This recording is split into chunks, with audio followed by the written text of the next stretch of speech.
RCC Radio. A esta hora de la mañana llegan las conversaciones que importan en Cuatro Cabezas.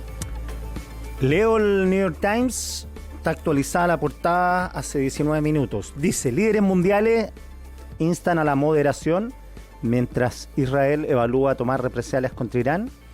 Israel dice no ha dicho cómo responderá al ataque de Irán. Los miembros de extrema derecha del gobierno del primer ministro Netanyahu pidieron una acción rápida. También titula, Israel se pregunta cuál podría ser el siguiente paso para la guerra en Gaza después del bombardeo de Irán. O sea, está copando la agenda, mucho más estuvo el fin de semana porque ahora los estadounidenses están más concentrados en el juicio penal de Trump que comienza hoy en Manhattan, como decíamos los titulares. Para conversar de esta coyuntura que nos impresionó, estamos al teléfono con Guido Larsson, analista internacional y académico de la Facultad de Gobierno de la Universidad del Desarrollo. Guido, ¿qué tal? Muy buenos días. Hola, Quique, buenos días. Muchas gracias por la invitación. No, gracias por estar ahí. Oye, Guido, a ver, ya conocimos lo que pasó el sábado. Habla el New York Times de una cuestión muy performática, muy coreografiada, que fue este ataque anunciado por Irán con tiempo para que Israel reaccionara. Además, todos conocen la fuerza de seguridad que tienen los israelíes. ¿A qué atribuyes tú este acto, la forma, más que el motivo, que es el ataque que tuvo en Damasco los iraníes, donde murieron 2 generales? ¿Por qué la fecha y por qué la performance? Creo que Irán entrega tiempo suficiente para la preparación, lo que al mismo tiempo permite inferir una discusión política dada por los tomadores de decisión iraní, y que probablemente asemejan, yo no sé si tú lo recuerdas, las acciones que toma Irán después de la muerte del general Soleimani allá por el año 2020, cuando Estados Unidos realiza un asesinato selectivo, una operación de asesinato selectivo sobre Soleimani. También hubo mucha discusión en torno a cuál podría ser no solamente la magnitud, sino que el tipo, el modo de respuesta, y se realizaron una serie de ataques muy precisos sobre algunas bases que tenía Estados Unidos en Irak. Y hoy día, como tú lo anticipabas en la introducción, creo que el tiempo, el modo, el mecanismo aéreo utilizado, el hecho de que hayan sido drones que demoraron, como bien lo sabe la prensa, horas en llegar, creo que era por un lado una manera en que Irán respondía al ataque del consulado. Era también una manera de mantener contenida las posibles externalidades que tuviera un ataque. Es una decisión riesgosa, de hecho, de eso no cabe ninguna duda. Y es probablemente también una manera en que la Guardia Revolucionaria iraní también tuviera su parte, en el sentido de que una vez que se ocurre el ataque el 1 de abril contra el consulado, las voces dentro de Irán eran de extremos, la verdad. Unos que buscaban una respuesta considerable, básicamente declarar la guerra abierta a Israel, y otros que buscaban una respuesta un tanto más moderada. Yo creo que esa fue la voz que finalmente terminó predominando. Pero creo que lo interesante tiene que ver con esta especie de frontera psicológica que se sobrepasa con el ataque, porque hasta antes del día sábado, Irán había respondido como lo suele hacer, a través del uso de organizaciones proxy, llámese Hezbollah o algunas otras, a través de ataques cibernéticos, a través de amenazas con el cierre del estrecho de Hormuz. Y hoy día creo yo que esa barrera se fragmenta, como mínimo, no se inhibe finalmente una acción directa, y creo yo que la acción finalmente determina un compromiso que también es problemático, porque entonces si Israel responde, la nueva pregunta que va a plantearse es: ¿esto va a significar una especie de tú a tú consecutivo con escalas crecientes y progresivamente cualitativas del uso de la fuerza o no? Yo creo que toda la discusión se centra hoy día por eso en el tipo de respuesta que va a tener Israel. Claro, sería bueno, Guido, que contáramos un poco cuál es la relación entre Irán y Israel, porque además al final, claro, es distinto enfrentarse a Hamas en Palestina que enfrentarse a un Estado como el iraní, que tiene armas nucleares, ¿no? Sí, no hay ninguna duda. Desde el nacimiento de Israel, el año 48, las relaciones bilaterales israelíes-iraníes se sostuvieron de manera bastante cercana, en parte porque, bueno, Irán durante ese periodo estaba gobernado por una monarquía, la monarquía de los Pahlavi. Era una monarquía de tinte dictatorial apoyada por los Estados Unidos, con vasta presencia de también intereses económicos en el país. Y después del año 79, el dictador es depuesto y se inicia lo que se conoce históricamente como la Revolución Islámica, una especie de puesta en escena altamente revisionista y conservadora, con la intención de hacer Irán un país que mire más bien hacia el pasado cultural y religioso, renovar por ende la espiritualidad, sintetizar el poder en una figura también religiosa, la figura del ayatolá, el enviado de Dios, como se dice en persa, y de ahí en más entonces un corte de relaciones con los Estados Unidos y con Israel, en parte porque calculaban de que la fragilidad de la zona y la inestabilidad de la zona se debía a lo que en ese momento denominaron intereses imperiales.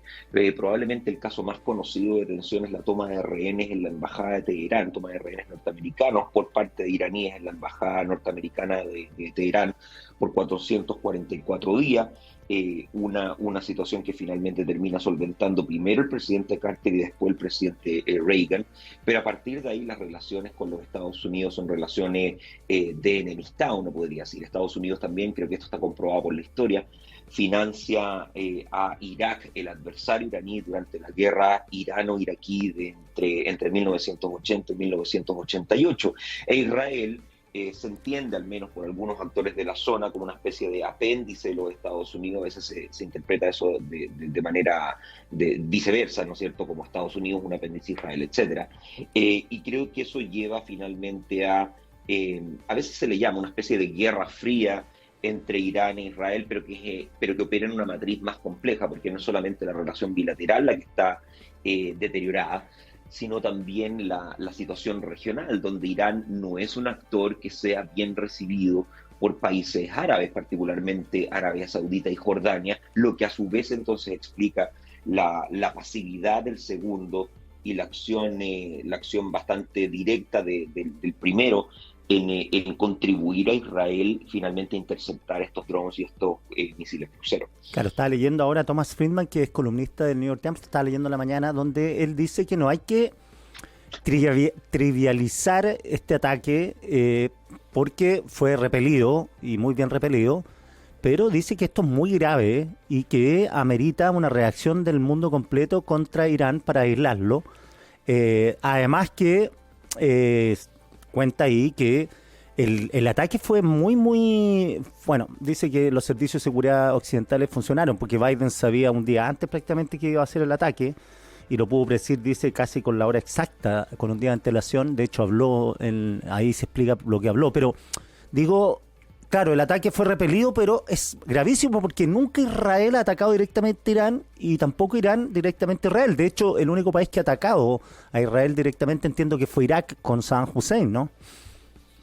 Sí, yo creo que todo el debate del fin de semana ha estado dividido en dos tipos de aproximaciones analíticas. Uno, que ven en esto finalmente un evento sin precedente, un evento que puede tener consecuencias extraordinariamente graves, que marca finalmente un antes, un después, etcétera, y una aproximación analítica más mesurada, más ponderada, en donde si bien reconoce que este es un ataque que cruza una frontera psicológica, como yo dije al inicio, puede aún mantenerse dentro del ámbito del riesgo calculado. Mi inclinación es más bien a esta segunda posición antes que la primera.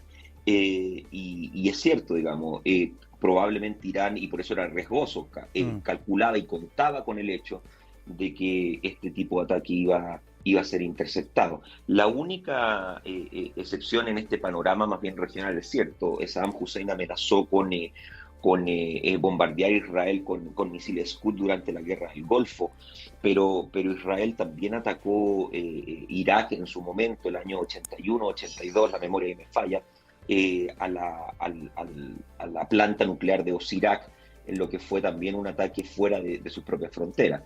Pero yo creo que la insinuación de tu comentario previo es correcta. Irán es una sociedad de 90 millones de personas, claro. Se encuentra algo así como a 1.100 kilómetros de distancia de Israel. Israel hoy día, a mi juicio, no tiene una capacidad de entrar en guerra con con Irán, más aún cuando tiene el frente del Líbano abierto, el frente de Gaza abierto, inestabilidad en Cisjordania, etcétera.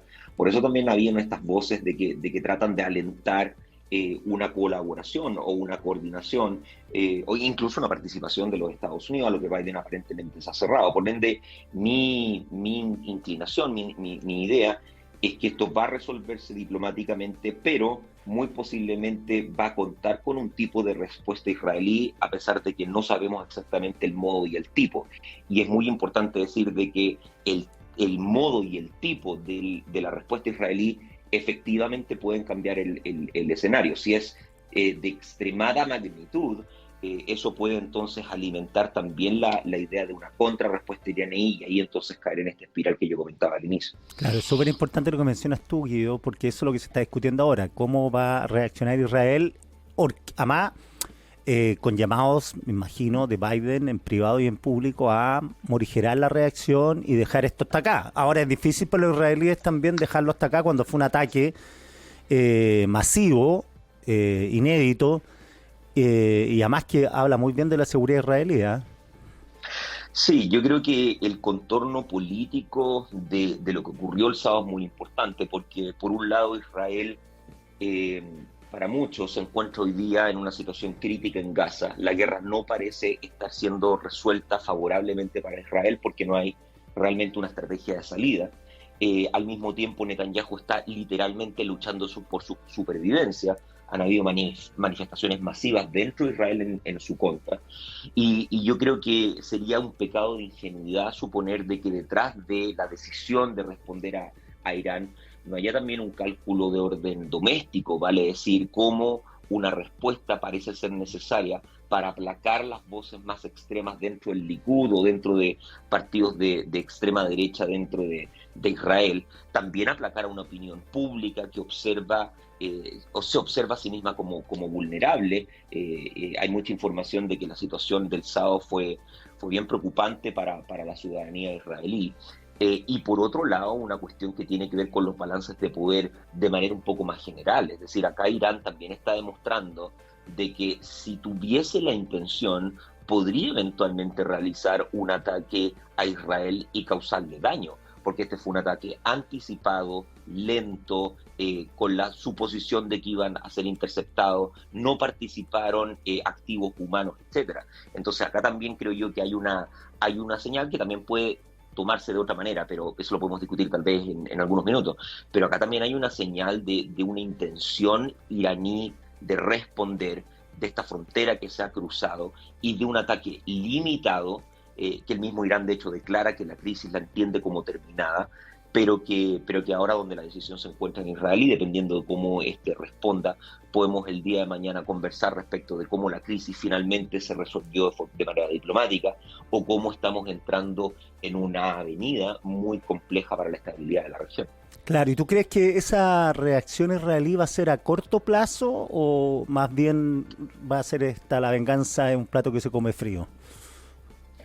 Mira, yo me imagino que no debieran tomarse mucho tiempo. Irán tomó 12 días. Yo creo que el plazo de una semana es un plazo dentro de estas categorías analíticas que puede calificarse como corto. Va a depender también del tipo de ataque. Se ha hablado mucho, por ejemplo, de algunos bombardeos selectivos en el territorio iraní mismo. Ahí está la pregunta de si Irán va a estar dispuesto a absorber ese tipo de ataque.